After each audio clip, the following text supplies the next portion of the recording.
Welcome to Shield of Sisters, where we stand together as a beacon of hope for those who've served our country and faced unimaginable challenges. I'm Shannon Hough, your guide through stories of strength, resilience, and healing. Our mission to empower women who face sexual assault in the military, to find their voice, reclaim their power, and rebuild their lives. Join us as we share journeys of triumph over trauma, offer support, and shine a light on the path to restoration. Together, we are the Shield of Sisters. My name is Shannon Hough, and I'm the founder of Shield of Sisters. I served in the Navy from 1992 to 1997, and while I served in the Navy, I did so with the understanding that we were a family, that we took care of each other. When you go to boot camp, they take a week and a half to build you into a team. They tear you down on a personal level. And then we have what's called 1 5-day, where they do all of these different inspections, and there's no way you can pass them. And they beat you up, through physical fitness and various other things. And the purpose is to make you work as a team.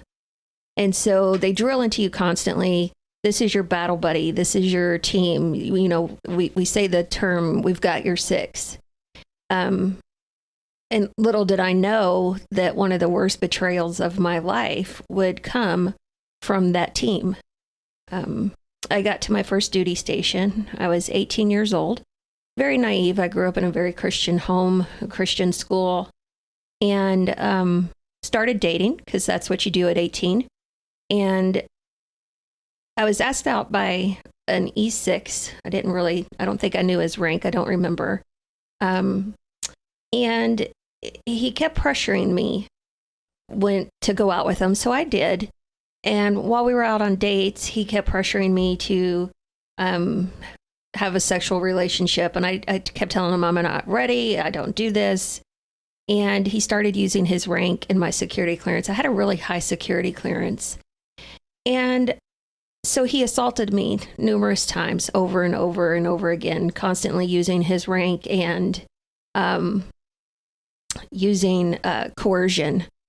And it wasn't until the last time that this was happening, my roommate actually walked in, and she got very upset, and she turned around and walked out.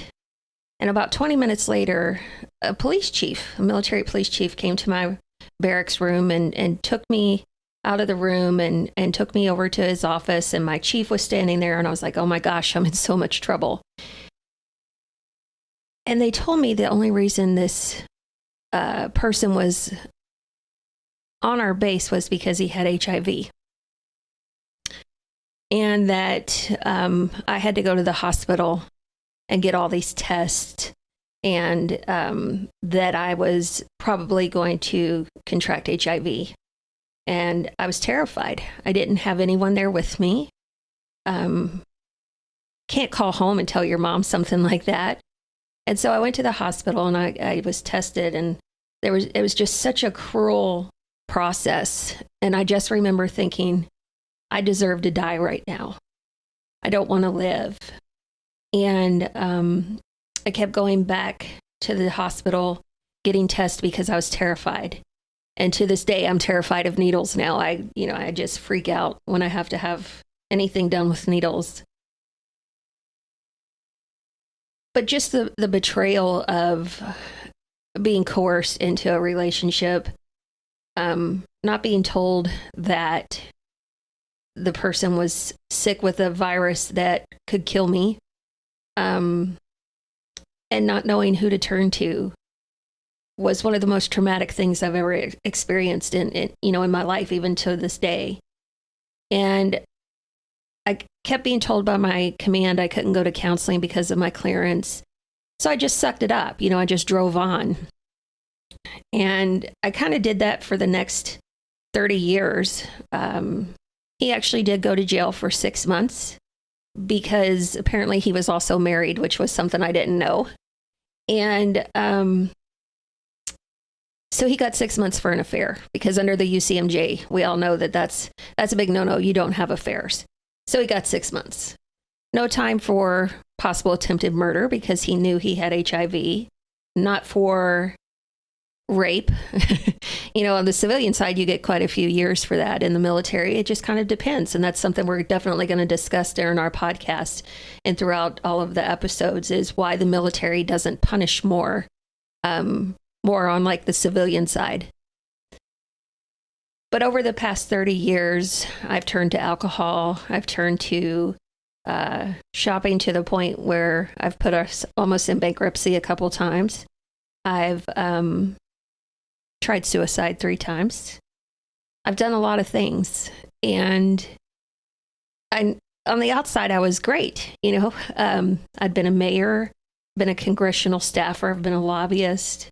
I'm a mom, I'm a wife, a colonel's wife at that. And so on the outside, I looked like I had it all together, but on the inside, I was absolutely crumbling. And I didn't think there was anyone else out there like me. I didn't think that assaults happened in the military, even after what happened to me. Kind of narcissistic to think you're the only one that this has ever happened to.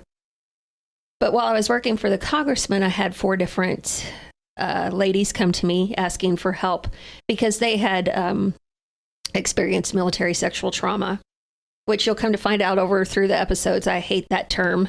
I wasn't military sexual trauma, I was raped, but we've put a nice ribbon around it and, put anything from assault, harassment, a couple other things into MST, which is fine. But while I was talking to these women, I realized we've got a serious problem. It's 1 in 3 women in the military, and that's only who report. So I'm sure there's a lot more out there.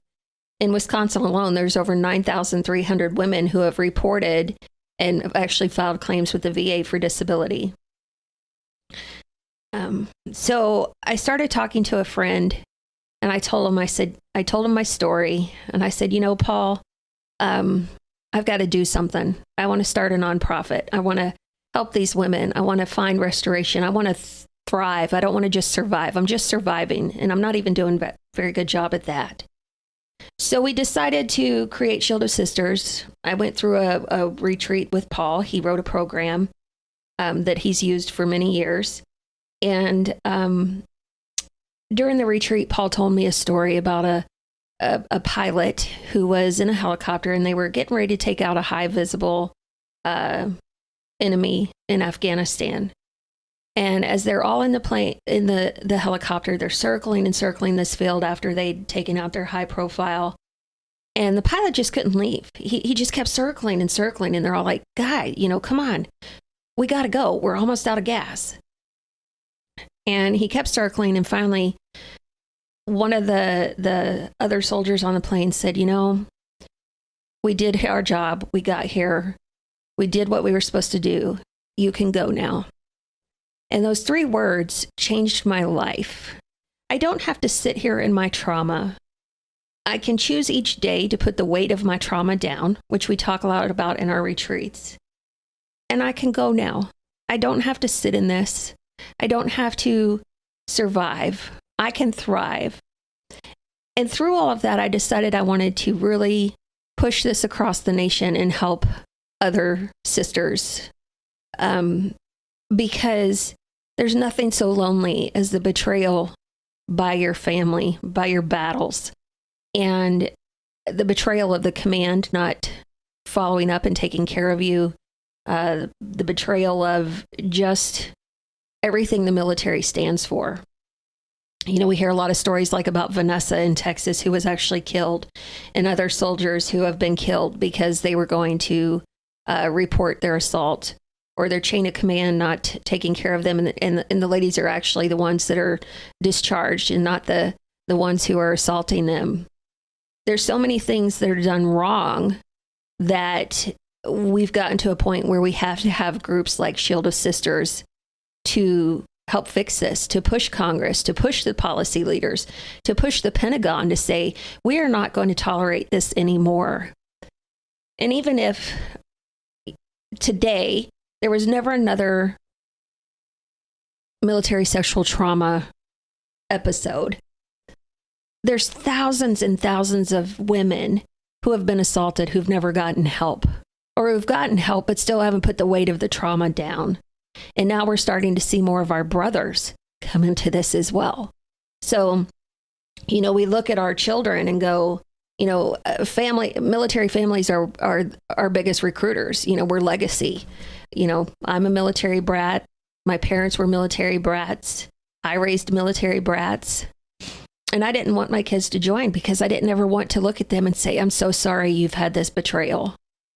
And until the military steps up and changes things, we're not going to have that legacy recruiting that we used to, because people don't want their kids to be assaulted. People don't understand just how bad the problem is. And as I've done this over the past year or so, I've met so many women who tell me their stories, and I sit and cry with them, and my heart breaks.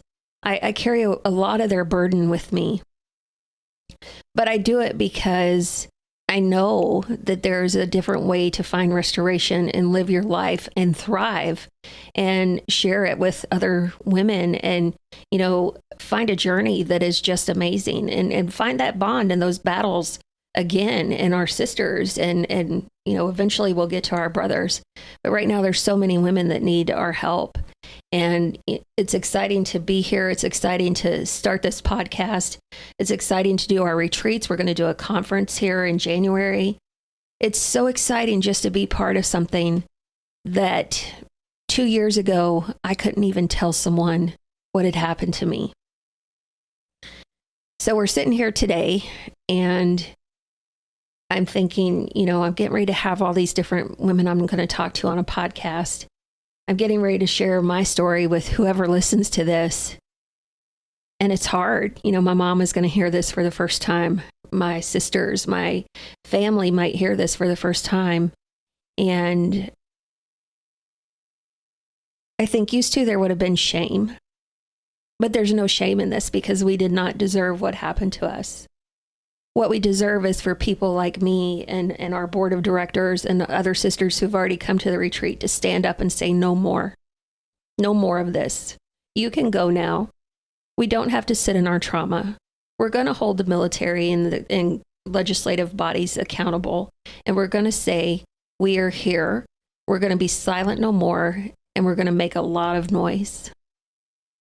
So over this journey in the podcast and the retreats and just listening, I hope you feel moved by our stories and understand that we're not wanting people not to join the military. We're wanting the military to stand up and say, we're not going to tolerate this. We're going to prosecute you.